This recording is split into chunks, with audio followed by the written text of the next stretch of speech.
یا رسول اللہ میں نے دولت کو آگ تو نہیں لگانی اگر تیرے کام نہ آئے. حضور کس کام کی یہ جائیدادیں، کس کام کی؟ اگر آپ کے گھر میں 4 دن کھانا نہ پکے.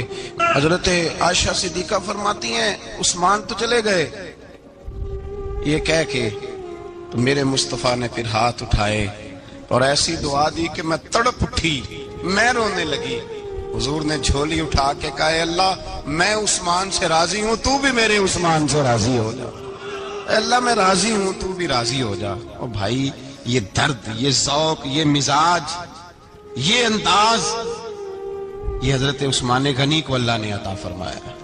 آپ آج لوگ اعتراض کرتے ہیں ہم پہ، کہتے ہیں تم پہلے مدینے بعد میں مکے، زیادہ دن مدینے تھوڑے دن. یہ کیا انداز ہے تمہارا؟ سنو حدیبیہ جس کا ذکر قرآن مجید نے کیا، ید اللہ فوق ایدیہم، پڑھو نا گھر میں جا کے قرآن مجید. حضرت عثمان غنی رضی اللہ تعالیٰ عنہ ساتھ تھے جب نبی پاک صلی اللہ علیہ وسلم 1400 صحابہ کو لے کے عمرے کی نیت سے نکلے. حدیبیہ کی مقام پر کافروں نے روک لیا، کہا عمرہ نہیں کرنے دیں گے. حضرت سیدنا عثمان غنی کو نبی پاک نے سفیر بنا کے بھیجا. جناب عثمان غنی کئی سالوں کے مکے سے بچھڑے تھے، سامنے کعبہ نظر آیا، احرام بندھا ہوا ہے. جب سفیر بن کے گئے تو ابو سفیان کہنے لگے عثمان ہم تیرے رسول کو تو ابھی عمرے کی اجازت نہیں دیتے، باقی لوگ تو نہیں آتے. وہ سامنے کعبہ ہے، وہ حجر اسود ہے، وہ سارا کچھ ہے. طواف کرنا ہے تو کر لو، استلام کرنا ہے تو کر لو، اگر تم نے کعبے کے اندر نماز پڑھنی ہے تو پڑھ لو، صفا مروہ کے پھیرے لگاؤ، تمہیں اجازت ہے. نبی عثمان غنی فرمانے لگے قسم ہے رسول کی زلفوں کی، جب تک میرے مصطفیٰ طواف نہیں کریں گے عثمان بھی کوئی نہیں کرے گا. عثمان بھی وہ کون سا طواف ہے جس میں طواف اور مدینے والا نہ ہو؟ وہ کون سا عمرہ ہے جس میں عمرہ ہو اور رسول پاک نہ ہو؟ وہ کون سا حج ہے جس میں حج ہو اور امام الانبیاء نہ ہو؟ بریلی کے امام بول پڑے، فرمانے لگے حاجیو آؤ شہنشاہ کا روضہ دیکھو، کعبہ تو دیکھ چکے اب کعبے کا بھی کعبہ دیکھو. اور فرمانے لگے غور سے سن تو رضا، کعبے سے بھی آتی ہے صدا، میری آنکھوں سے میرے پیارے کا روضہ دیکھو. یہ ہمیں حضرت عثمان غنی نے سکھایا ہے عقیدہ، یہ عقیدہ حضرت عثمان غنی کا ہے. بات دور نکل جائے گی. محبت معیار ہوتی ہے، محبت روح ہوتی ہے، محبت اصل ہوتی ہے. حضرت عثمان غنی رضی اللہ تعالیٰ عنہ سے کسی شخص نے کہا کہ عثمان کوئی تبدیلی بھی آئی نبی پاک کے غلام بننے کے بعد؟ حضور کے غلام بننے کے بعد کوئی تبدیلی بھی آئی؟ لوگ اپنی اپنی تبدیلیاں بتاتے رہے. جناب عثمان غنی نے 2 جملے کہے، لوگ کہتے ہیں ہماری چیخیں نکل گئیں، یہ معراج حضور سے پیار کی محبت اور عشق کا یہ رنگ عثمان غنی کا. حضرت عثمان غنی کہنے لگے تم تبدیلی کی بات کرتے ہو؟ میں نے جب سے نبی پاک کے ہاتھ میں سیدھا ہاتھ دے کے بیعت کی ہے، میں نے یہ ہاتھ دوبارہ کبھی گندگی کو نہیں لگایا. اور فرمایا جب سے پہلی نظر سے جلوہ والضحیٰ دیکھا ہے، میں نے اس کے بعد اپنی شرمگاہ کو بھی کبھی نہیں دیکھا، اس لیے کہ ان آنکھوں میں رسول اللہ کے جلوے رچ بس گئے. یہ معیار پیدا کیا جناب عثمان غنی. اور مدینہ منورہ سے جو محبت ہے نا مسلمان کی، اس کا اگر اصل رنگ دیکھنا ہو تو جناب عثمان غنی کو زندگی کو دیکھا جائے. اصل رنگ. حضرت سیدنا عثمان غنی با حیا بڑے تھے. کیا بڑے تھے؟ کچھ لوگ بے حیا ہوتے ہیں، کسی کو بھی نہیں چھوڑتے، نہ صحابہ کو، نہ اہل بیت کو، نہ کسی اور کو. عثمان با حیا بڑے تھے. کتنے؟ حضرت عائشہ صدیقہ فرماتی ہیں، مشکات میں مسلم میں موجود ہے، آپ فرماتی ہیں نبی پاک بیٹھے تھے تو حضور کی نا پنڈلی مبارک، مرد کے لیے حکم ہے ناف سے گھٹنے تک چھپا کے رکھے. پنڈلی ننگی ہو بھی جائے نا یہ پنڈلی تو اس کی اجازت ہے شریعت میں مرد کے لیے. فرماتی ہیں اللہ کے محبوب لیٹے ہوئے تھے اور حضور کی طامت پنڈلیوں سے تھوڑی اونچی تھی، تو حضرت ابو بکر صدیق آئے تو نبی پاک نے فرمایا آ جاؤ. حضور لیٹے رہے. ماتی تھوڑی دیر گزری تو حضرت عمر فاروق آئے، حضور اجازت ہے، تو نبی پاک صلی اللہ علیہ وسلم نے فرمایا آ جاؤ. نبی پاک لیٹے رہے. چند لمحے گزرے تو عثمان غنی آ گئے. حضور آ جاؤ. فرمایا 1 منٹ. اللہ کے حبیب اٹھے، طامت مبارک کو سمیٹا، پنڈلیوں کو ڈھانپا. حضور بیٹھے، عثمان آئے، باتیں ہوئی، چلے گئے. حضرت عائشہ کہتی ہے میں پردے کے پیچھے سے دیکھ رہی تھی میں حاضر خدمت ہوئی، کا محبوبہ سمجھ نہیں آئی، آئے ابو بکر بھی ہیں، میرے والد آئے، عمر بھی ہیں، مقام ان کا بھی بڑا ہے، پر عثمان آئے تو آپ نے کپڑا سیدھا کیا، فرمایا عائشہ میں اس سے حیا نہ کروں جس سے اللہ کے فرشتے بھی حیا کرتے ہیں۔ حضرت عثمان غنی رضی اللہ تعالیٰ عنہ اپنے گھر کے اندر ہوتے تو کئی کپڑے لپیٹے رہتے، کئی کپڑے جناب، میں ایک نتیجہ آپ کے سامنے رکھنا چاہتا ہوں، میری طرف دیکھیں، کئی کپڑے لپیٹے رہتے، کپڑوں کے اوپر کپڑے، شرم و حیا کے پیکر۔ جناب عثمان غنی غسل کرتے تو کپڑوں سمیت کرتے، فرماتے نا بھائی مجھے شرم آتی، پیکر شرم و حیا۔ اس کا نتیجہ کیا نکلا؟ حضرت رقیہ رضی اللہ تعالیٰ عنہ کے ساتھ جناب عثمان غنی کا جب نکاح ہوا تو ابھی پردے کی آیتیں نہیں آئی تھی، شرم و حیا کے پیکر تھے، ابھی پردے کا حکم نہیں آیا تھا۔ صحابہ بے دریغ آتے جاتے تھے ایک دوسرے کے گھروں میں۔ اللہ کے محبوب علیہ السلام نے گوشت پکایا تو فرمایا حضرت اسامہ بن زید کو جاؤ عثمان کو بھی دے آؤ۔ جناب اسامہ بن زید فرماتے ہیں میں نے گوشت پکڑا، سالن پکڑا اور ان کے گھر پہنچا، جامع ترمذی میں موجود ہے۔ فرماتے ہیں میں جب اندر داخل ہوا مصطفیٰ کی شہزادی کو دیکھا اور پھر عثمان غنی کو دیکھا۔ فرماتے ہیں جنہیں میں نے دیکھا ایسا جوڑا میں نے کبھی نہیں دیکھا تھا، میں بس ہلکا سا مسکرا کے پلٹ آیا، نہ انہوں نے کچھ پوچھا نہ میں نے کچھ بتایا۔ فرماتے ہیں جب میں مسجد میں داخل ہوا نا، پہلا قدم ہی رکھا تو مصطفیٰ کریم نے فرمایا اسامہ دے آئے ہو سالن؟ میں نے کہا یا رسول اللہ دے آیا ہوں۔ فرمایا ایسا سونا جوڑا پہلے کبھی دیکھا ہے؟ دیکھا ہے کبھی؟ میں نے کہا نہیں حضور میں نے نہیں دیکھا۔ تو میرے مصطفیٰ کریم علیہ، یہ لفظ ترمذی کے نہیں، عیشا ولی اللہ صاحب نے ازالۃ الخفا میں لکھیں، میرے محبوب پاک علیہ السلام نے فرمایا عثمان کی شکل ایک تو جد الانبیاء ابراہیم خلیل اللہ سے ملتی ہے، اور دوسرا فرمایا اگر کسی نے میرے جلوے دیکھنے ہو تو وہ بھی عثمان کے چہرے میں نظر آئیں گے۔ او نوجوانوں پیغام دے رہا ہوں، رزلٹ نکال رہا ہوں، بے حیائی بے شرمی کی گفتگو والے کے چہرے پہ حسن نہیں آتا، تو حیادار بنتا جا، رب تعالیٰ تجھے حسن و جمال عطا فرماتا جائے گا۔ جتنا حیا تیرے اندر ہوگا اتنا نور تیرے مکھڑے پہ ہوگا، جتنی شرم میں تو لپٹا ہوا ہوگا اتنی اللہ تجھے تازگی عطا کرے گا۔ میرے صاحب فرمایا کرتے جو گند بولتا ہے اس کے چہرے کا حسن سب سے پہلے چھن جاتا ہے، اور فرمایا جو بری باتیں سوچتا ہے، جس کی سوچ بری ہوتی ہے، سب سے پہلے اس کے چہرے کا حسن بگڑتا ہے۔ اگر چتاتا ہے تازہ رہے، ٹھنڈا رہے، نورانی رہے۔ تو پھر حضرت عثمان نے تجھے بتایا ہے کہ شرم والا بن کے رہے، اللہ سب سے زیادہ حسن تجھے ہی عطا فرما دے گا۔ زیادہ بولنے والا، زیادہ باتیں کرنے والا، جو منہ میں آیا کہہ گیا، اس آدمی کی نورانیت چلی جاتی ہے۔ اگر لوگ وہ کریموں سے نہیں آتا، اور نائی کے پاس بیٹھ کے چہرے پہ روز نیا ڈیزائن نئی لکیر بنوانے سے حسن نہیں آتا، حسن شرم و حیا سے آتا ہے۔ یہ جو ہم عارضی حسن خرید کے لاتے ہیں نا 4 پیسے کا، یہ ماند نہیں پڑتا، یہ تباہ کرتا ہے، اور یہ تباہ ہو جاتا ہے۔ کچھ لوگ ایسے ہوتے ہیں، کچھ لوگ جن کے پاس بیٹھنے کو اتنا دل نہیں کرتا جتنا ان کا چہرہ دیکھنے کو دل کرتا ہے۔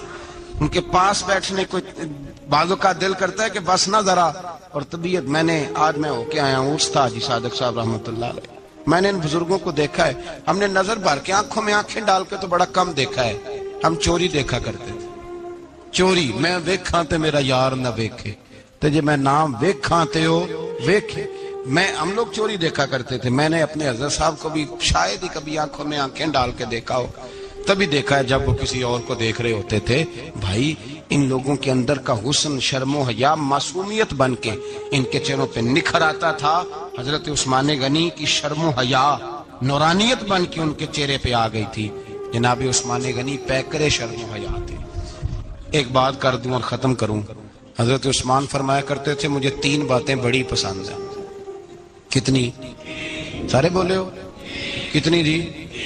کون کون سی؟ فرمایا کرتے تھے بھوکے کو روٹی کھلانا، ننگے کو کپڑا پہنانا، اور تیسرا میرا دل کرتا ہے مجھے اور کوئی کام نہ ہو، قرآن پاک میرے سامنے رہے اور میں سارا دن تلاوت ہی کرتا رہوں۔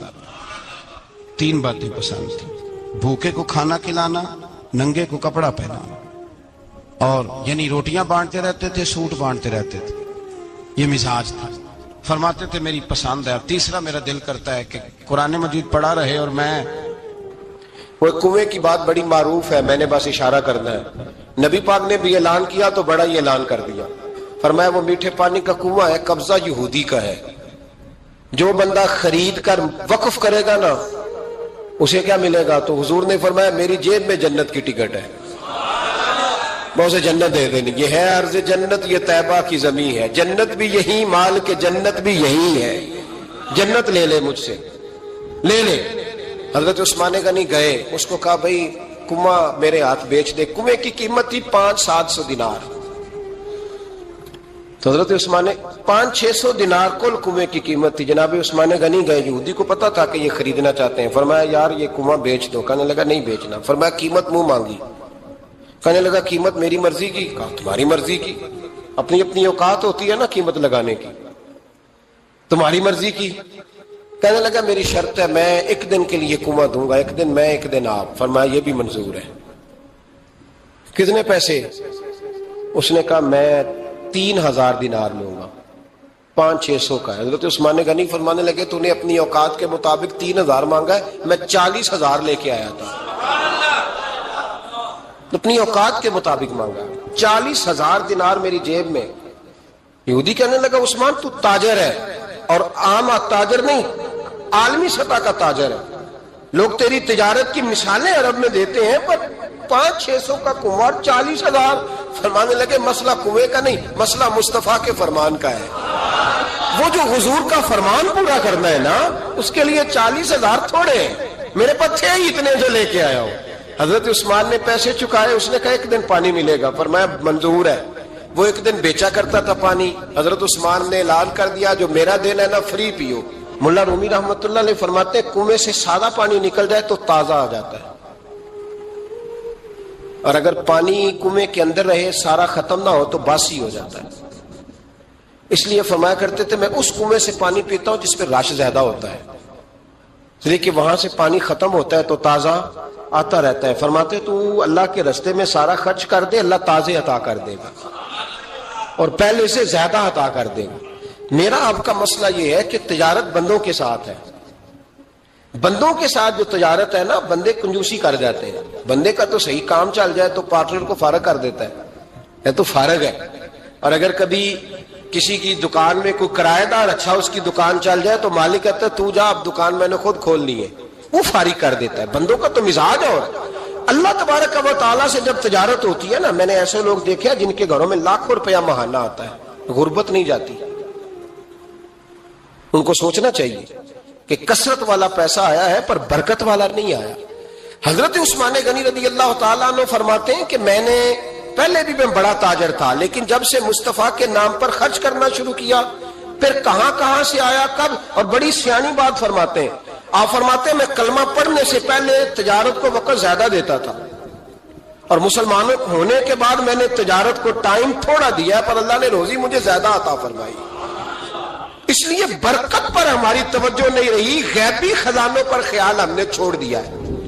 غیبی خزانوں سے جو چیز ملتی ہے وہ زیادہ ملتی ہے، جو مادی ذرائع سے ملتی ہے وہ چیز کم ہوتی ہے۔ حضرت عثمان غنی پر الزام لگا جب آپ کا دور حکومت تھا، یہ یاد رکھیں کہ سب سے زیادہ الزامات حضرت عثمان غنی پہ لگائے گئے، جن بندوں کے قد کاٹ زیادہ ہوتے ہیں ان کے خلاف پراپوگنڈے بھی لمبے چوڑے ہی ہوتے ہیں۔ بڑی بڑی بات یاد رکھنا، کہا گیا کہ حضرت عثمان لوگوں کو نوازتے بڑا ہے، بڑا دیتے ہیں حضرت عثمان غنی،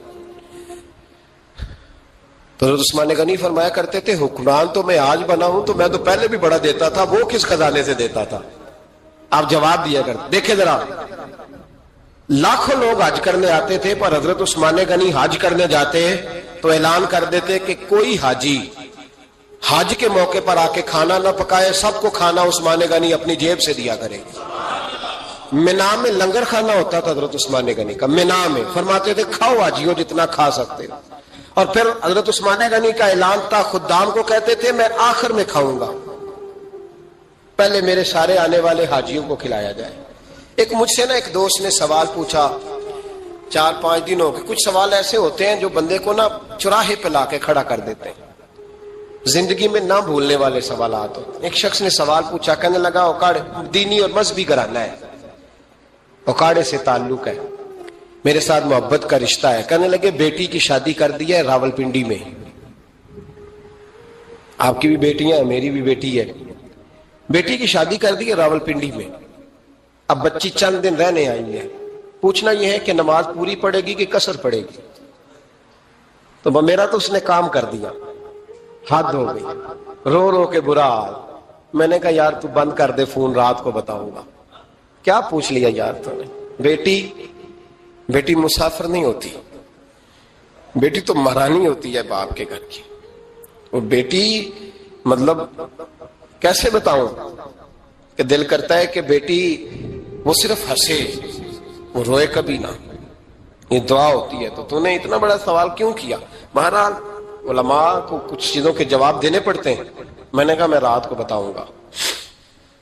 رات کو پھر فون آیا کہ آپ وہ بڑی جلدی جواب دینے کے عادی ہیں تو دیر کیوں کر دی؟ تو میں نے کہا یار جواب تو میرے پاس تھا لیکن ہمت نہیں تھی ابھی. تو میں نے کہا کہ اگر تو بیٹی آئی ہے والد کے گھر میں اور ابا جی کا پروگرام ہے اسے جائیداد میں سے حصہ دینے کا, تو پھر تو بیٹی نماز پوری پڑے گی. لیکن اگر ابا جی نے علیحدہ کر کے انگوٹھا لگوانا ہے تو پھر بیٹی مسافر ہے. اگر ابا جی نے اس کو علیحدہ کر کے انگوٹھا لگوانا ہے نا کہ دے دے بھائیوں کو, خیر ہے تیری شادی پہ خرچہ کر دیا ہے. اگر ابا جی کے دل میں نے کہا یہ ابے سے فتویٰ پوچھ لو, اگر ابا جی کے دل میں چور ہے نا کہ بیٹی کو دینا کچھ نہیں, تو پھر بیٹی نے نماز قصر پڑھنی ہے. اس لیے کہ پھر وہ وہاں حصے دار.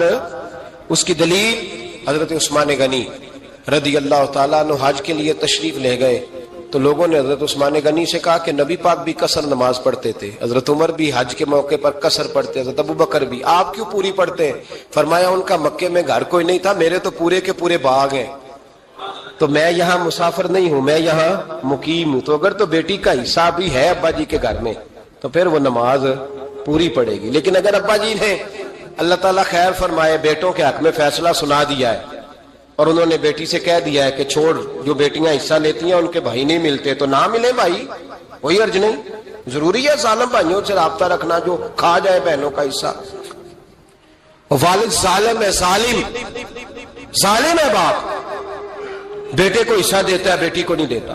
اور یہ 1.5 مربے والے جاگیردار کی بات نہیں کر رہا, جس کا 4 مرلے کا مکان ہے اس کی بیٹی کا بھی حصہ بنتا ہے. کیوں کھاتے ہو بیٹیوں کا حصہ؟ ڈر نہیں آتا اللہ تعالیٰ سے؟ کیوں کھاتے ہیں لوگ بیٹیوں کا حصہ؟ جب اللہ رسول نے رکھا ہے تو کیوں کھا جاتے ہیں؟ اور پھر کہتے ہیں جناب بڑا پیار ہے بیٹی سے, رونے دھونے کے لیے پیار ہے. تو یاد رکھیں حضرت عثمان غنی رضی اللہ تعالیٰ عنہ کا لنگر چلتا تھا. تو میرے بھائی ایک اور بہت بڑی خوبی حضرت عثمان غنی کی, تیسری, وہ یہ تھی کہ آپ میں اللہ نے بہت زیادہ حیا رکھی تھی. آج نا اگر آپ ناراض نہ ہو تو ہماری حکومتوں میں جو بدتمیز زیادہ ہوتا ہے اس کا عہدہ زیادہ ہوتا ہے, اس کو اچھا عہدہ ملتا ہے جو بدتمیزی زیادہ کرتا ہے. اور ہمارے ہاں نوجوان سمجھتے ہیں کہ کھل کے پھرنا, کھل کے کھانا, مرضی کا لباس پہننا. ہمارے ایک بزرگ فرمایا کرتے تھے جب سے پیسے لوگوں کے پاس زیادہ آئے ہیں لباس چھوٹے ہو گئے, پیسہ زیادہ آ گیا, کپڑے جسموں پہ سکڑ گئے. لوگ سمجھتے ہیں کہ بس جو دل میں آئے کہہ دینے کا نام جمہوریت ہے, آزادی رائے ہے. حضرت عثمان غنی رضی اللہ تعالیٰ عنہ شرم و حیا کے پیکر تھے, بڑا پیسہ تھا, بڑا کچھ تھا, لوگ ڈرتے تھے, سردار بھی تھے, جو چاہتے کر سکتے, روب طاری ہوتا. لیکن عثمان غنی کو جب بھی کوئی دیکھتا تھا کسی کونے میں بیٹھے نظر آتے تھے, چھپے ہوئے, پیچھے, شرم و حیا, نفاست پسندی, بڑھ بڑھ کے آگے ہونا, ہر ویڈیو میں شامل ہونے کی کوشش کرنے کا نام پیار نہیں ہے. نفاست پسند جو لوگ ہوتے ہیں وہ اکثر چھپے ہوئے ہوتے ہیں, ان کا پتہ ہی نہیں ہوتا لوگوں کو کہ پیچھے دراصل ہے کون. دیکھیے نا بڑی معروف حدیث ہے صحیح مسلم میں, نبی پاک صلی اللہ علیہ وسلم آرام فرما رہے تھے, حضور نے تامت مبارک باندھی ہوئی تھی, لیٹے ہوئے تھے سرکار. تو جب آدمی لیٹتے تھے نا, ہمارے بزرگ بھی جب لیٹتے ہیں تو تامت کو سمیٹا کرتے تھے تو گھٹنوں تک آ جاتی, دیکھا نا آپ نے, گھٹنوں تک تامت آ جاتی جب لیٹتے. تو سرکار بھی لیٹے تھے, پردے کی ابھی آیتیں نہیں آئی تھی, دروازے پہ دستک ہوئی. حضرت عائشہ صدیقہ عرض کرنے لگے یا رسول اللہ میرے ابا جان جناب ابو بکر صدیق آئے. حضور نے فرمایا بلا لو. حضرت عائشہ کہتی ہیں وہ آ کے بیٹھ گئے, حضور لیٹے رہے. پھر دستک ہوئی, اب کون ہے؟ کہا سیدنا فاروق اعظم. کہا عائشہ آپ ساتھ والے حجرے میں چلی جاؤ. اماں جی وہاں چلی گئی.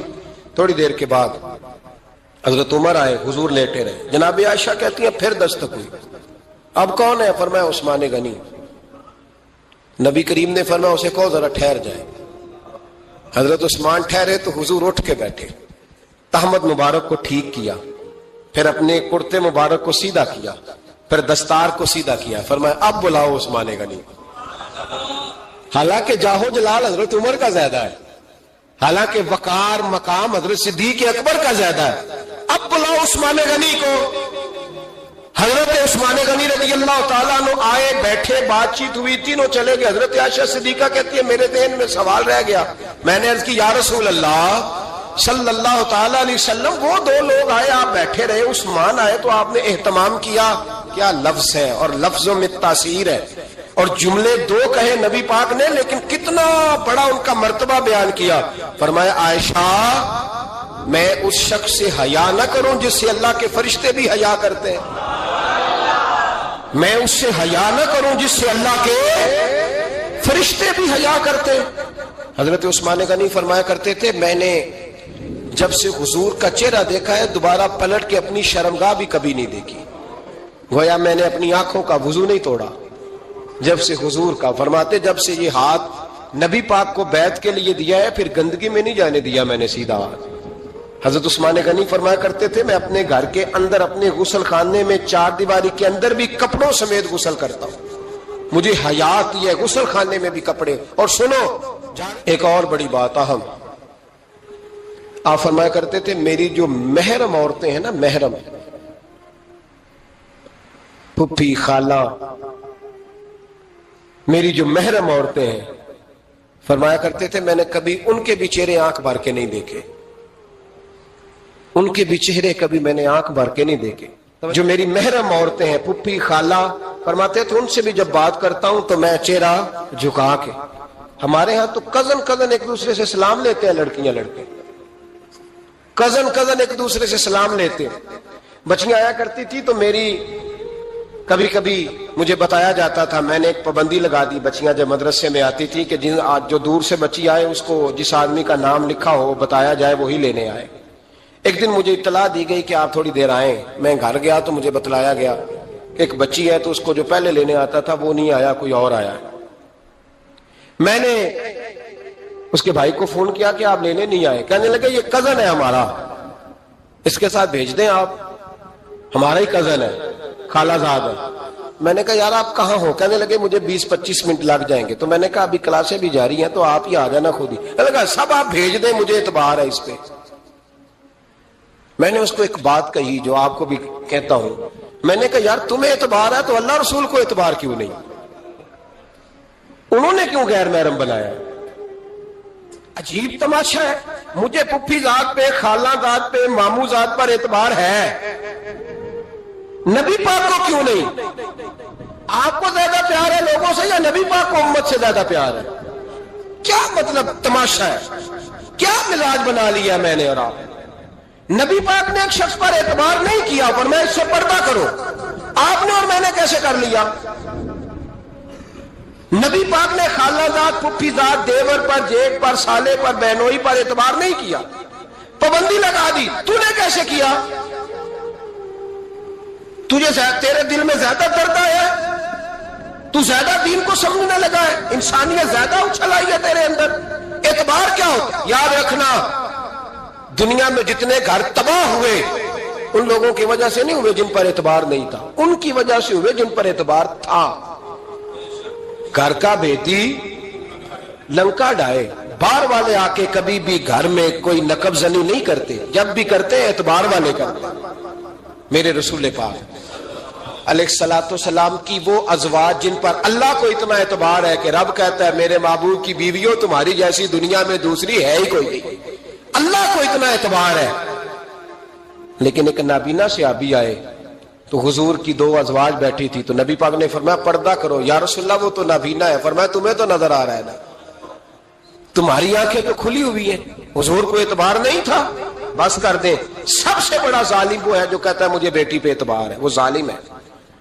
وہ اپنی بیٹی کے ساتھ ظلم کر رہا ہے, جو کہتا ہے مجھے اعتبار ہے, کالج جا رہی ہے, یونیورسٹی جا رہی ہے, اکیلے آ جا رہی ہے, مجھے اعتبار ہے. یہ ظلم کر رہا ہے بچی کے ساتھ. وہ تو بچی ہے, اس کا تو ذہن کمزور ہے. ہو سکتا ہے صاف دل ہو لیکن سامنے جو شیطان چوکوں میں گلیوں میں دائیں بائیں گھوم رہے ہیں وہ تو صاف دل نہیں ہے نا، وہ تو معصوم طبع نہیں ہے نا. تو بعض اوقات بڑے اچھے نفیس بچے بھی شیطانوں کا شکار ہو جاتے ہیں. خدا کا خوف کریں. حضرت عثمان غنی کی زندگی، حضرت عثمان فرماتے ہیں جو محرم عورتیں تھیں ان کی طرف بھی آنکھ بھر کے نہیں دیکھا، اس لیے کہ وہ خاتون ہے، میں مرد ہوں، میری حیا مانے. آج لوگوں کو شوق ہو گیا عورتوں کی مجلس میں دوڑ دوڑ کے جانا، وہاں بیٹھنا، وہاں وقت بتانا. پیران عظام کہتے ہیں کہ وہ درویشنیوں کے بیچ بیٹھے ہیں جی، باپ بیٹی ہوتے ہیں جی، مریدنی اور پیر. میں نے کہا کوئی نہیں ہوتے. اس رشتے پر استدلال ہے. اعلیٰ حضرت فرماتے ہیں واجب ہے پردہ پیر اور مریدنی کا، یہ پردہ واجب ہے. اگر کوئی شخص اس طرح بے پردہ بیعت لے گا، بیچ میں بیٹھے گا، تو اس کا تو مرید ہونا ویسے ہی حرام ہے، جائز ہی نہیں ہے. جو سارا دن تویز دھاگے کے لیے بیٹھا رہے اور بیویوں سے گفتگو کرتا رہے. خدا را حضرت عثمان غنی رضی اللہ تعالیٰ عنہ کی زندگی میں جو باتیں ہمیں بہت زیادہ ملتی ہیں ان میں نفاست ہے، آپ کی حیا